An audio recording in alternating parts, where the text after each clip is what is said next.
हम्म, मैं अनीता कटार राजकीय कला महाविद्यालय कोटा में भूगोल की सहायक आचार्य हूँ। इस क्लास में हम बीए तृतीय वर्ष के प्रथम प्रश्न पत्र और प्रादेशिक भूगोल के एक टॉपिक अववाह तंत्र की बात करेंगे।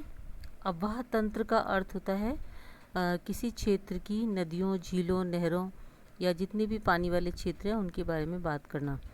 तो जो एशिया महाद्वीप है वो सबसे पहले तो हम ये बता देते हैं कि उत्तर से उत्तर, पूर्व और दक्षिण में आर्कटिक, प्रशांत और हिंद महासागर द्वारा घिरा हुआ है। और इसके जो बिल्कुल मध्य भाग में या आंतरिक भाग में उच्च पर्वत श्रेणियां हैं और पठार हैं। तो अब इस महाद्वीप के इस उच्च भाग से ही अधिकांश महत्वपूर्ण नदियाँ निकल करके और इसके इस धरातली ढल का अनुकरण करती हुई बहती हैं और महासागरों में गिर जाती हैं। लेकिन इस एशिया महाद्वीप के आंतरिक भाग में कुछ ऐसा 80 वर्ग किलोमीटर क्षेत्र भी है जहाँ का जल निकास या जल की जो निकासी है वो किसी सागर महासागर में नहीं होती, बल्कि उसी क्षेत्र में बहती हुई सूख जाती हैं। अब इस अववाह प्रतिरूप के आधार पर या ड्रेनेज पैटर्न के आधार पर हम एशिया के 5 अववाह क्षेत्र बता सकते हैं। सबसे पहला आप देखते हैं आप लोग आर्कटिक महासागरीय अववाह क्षेत्र, यानी कि आर्कटिक सागर में गिरने वाली नदियों को इस क्षेत्र में लेते हैं। ये जो अववाह क्षेत्र है ये एशिया का सबसे बड़ा अववाह क्षेत्र है। करीब करीब ये एशिया के 1/3 भाग को कवर अप करता है या लेता है। तो इस महाद्वीप के उत्तरी भाग में जो नदियां हैं वो, जैसे कि हमने पहले भी बात की है कि इस महाद्वीप का जो मध्य भाग है वो ऊंचा है, वहाँ पर पर्वत और पठार स्थित हैं। तो वहाँ के पर्वतों से और झीलों से जो नदियाँ निकलती हैं वो उत्तर की ओर बहती हुई जाती हैं और आर्कटिक महासागर में गिर जाती हैं। अब इस क्षेत्र में 3 प्रमुख नदी क्रम है। सब देखिए आप लोग, एक है ओब, दूसरी है येनिसी और तीसरी है लीना। तो आप ये जो नदियां हैं ये विश्व की बड़ी नदियों में गिनी जाती हैं, क्योंकि इनकी लंबाई जो है क्रमशः 3880 किलोमीटर, 3354 किलोमीटर और 4220 किलोमीटर है। इसके अलावा इंडगिरिका, कोलिमा और जो याना है वो छोटी नदियां हैं। ये नदियां लीना के पूर्व में दक्षिण से उत्तर की ओर बहती हैं। आपको दिखाई दे रहा है कि ये नदियां जो है लीना के पूर्व में स्थित हैं। और आर्कटिक महासागर जो है वैसे तो वर्ष के ज़्यादातर समय में बर्फ़ से ढका रहता है। इसमें गिरने वाली नदियों का जल जब बिल्कुल किनारे पर पहुंच जाता है, मुहाने पर पहुंच जाता है, तो उसके पहले ही नदियों की दोनों ओर समतल भूमि पर फैल जाता है और इन भागों में विस्तृत दलदल बन जाते हैं। यानी कि जैसे जब महासागरों में गिरने वाला होता है तो मुहाने पर जहाँ पर डेल्टा बनते हैं वहाँ पर दलदल बन जाते हैं। और जब लंबी शीत ऋतु होती है तो उस समय में इन नदियों के जो मुहाने यानी जहाँ पर यह महासागर गिरती है वो बर्फीले हो जाते हैं। इसके कारण आर्कटिक तट पर कोई भी महत्वपूर्ण बंदरगाह नहीं है, क्योंकि बर्फ़ के कारण हवाई जहाज़ नहीं बल्कि जो जहाज़ हैं पानी वाले वो उधर जा नहीं पाते हैं और इसीलिए इन नदियों को कोई भी व्यापारिक महत्व नहीं है।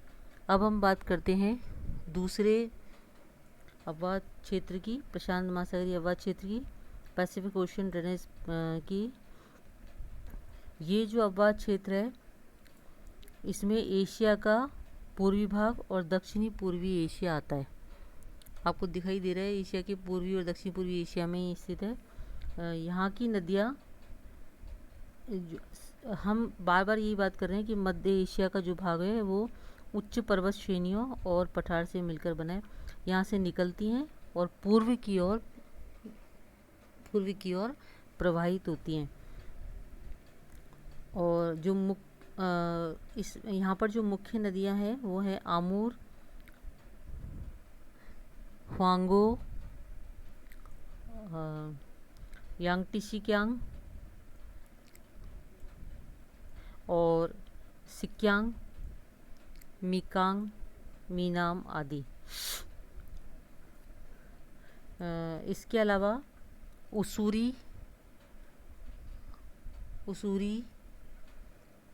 अर्गुन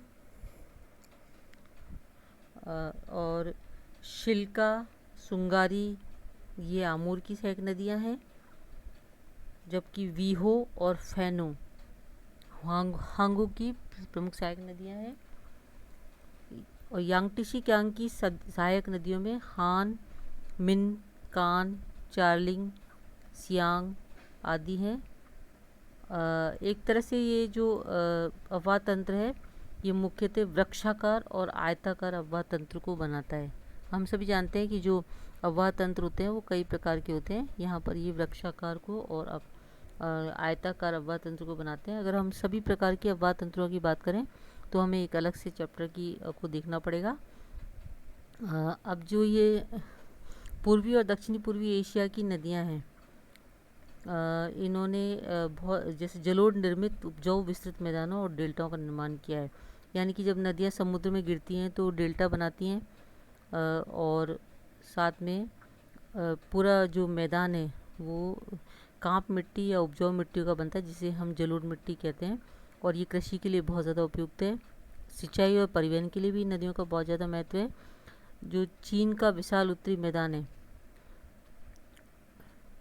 चीन का जो विशाल उत्तरी मैदान है उसकी उत्पत्ति हांगो और उसकी सहायक नदियों द्वारा जो अवसाद जमा किए गए उनसे हुई है।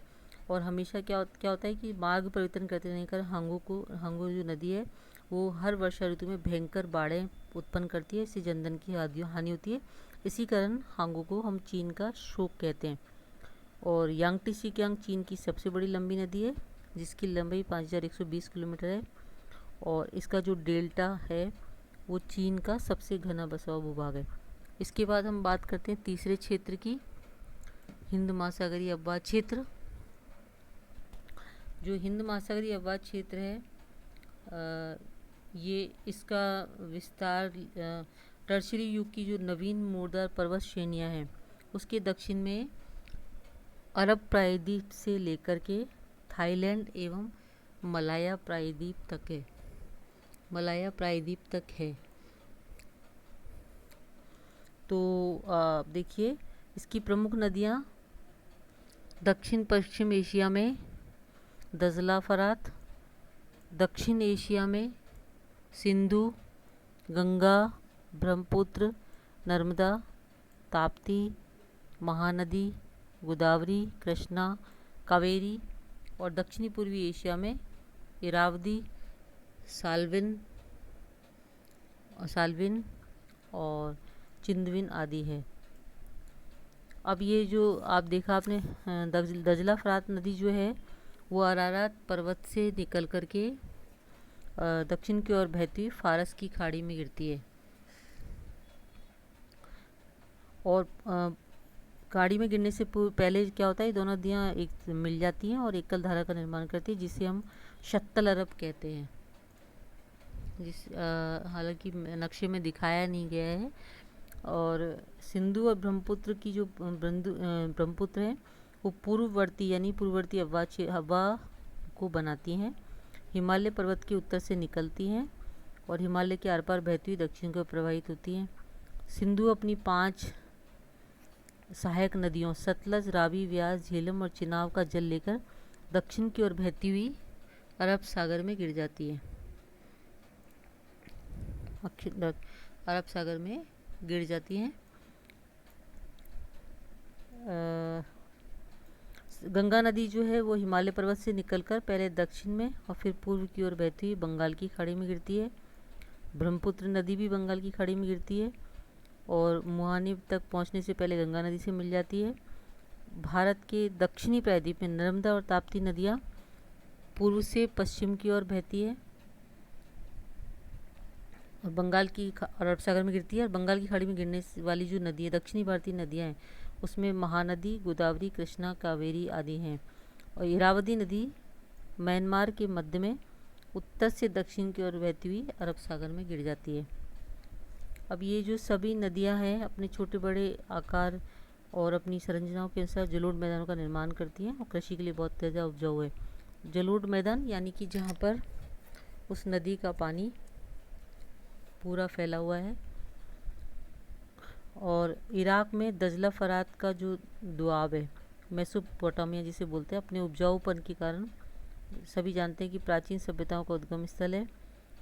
उत्तरी भारत का विशाल मैदान सिंधु और गंगा और उसकी सहायक नदी द्वारा बना हुआ है।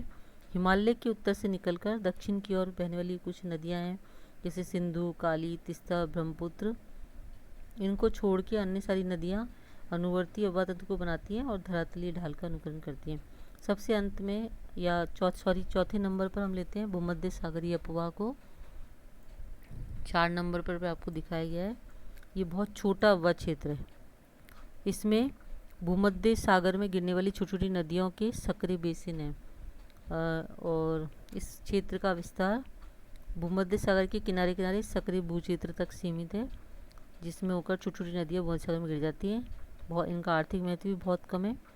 टर्की के पठार से निकलने वाली मनीसा, मैंडारिस और सीरिया की ओरंटोस इस क्षेत्र की मुख्य नदी है। इसके बाद अंत में हम आंतरिक अपवाह क्षेत्र को लेते हैं।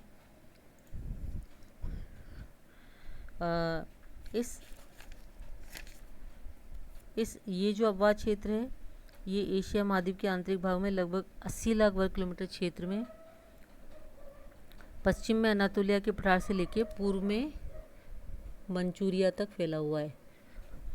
और इस क्षेत्र में जो नदियां हैं उनको जल जो है वर्षा से और बर्फ़ के पिघलने से मिलता है। अब जो नदियां बहुत ज़्यादा जल प्राप्त कर लेती हैं वो तो कुछ दूरी तक बहती हैं और झीलों और आंतरिक सागर में गिर जाती हैं, लेकिन जिन नदियों को जल की प्राप्ति नहीं होती है वो वैसी इस प्रकार की अनेक अस्थायी नदियां हैं जो शुष्क रेगिस्तानी क्षेत्र में सूख जाती हैं, विलुप्त हो जाती हैं। इसलिए इस क्षेत्र में कोई भी नदी महासागर तक नहीं पहुंचती है।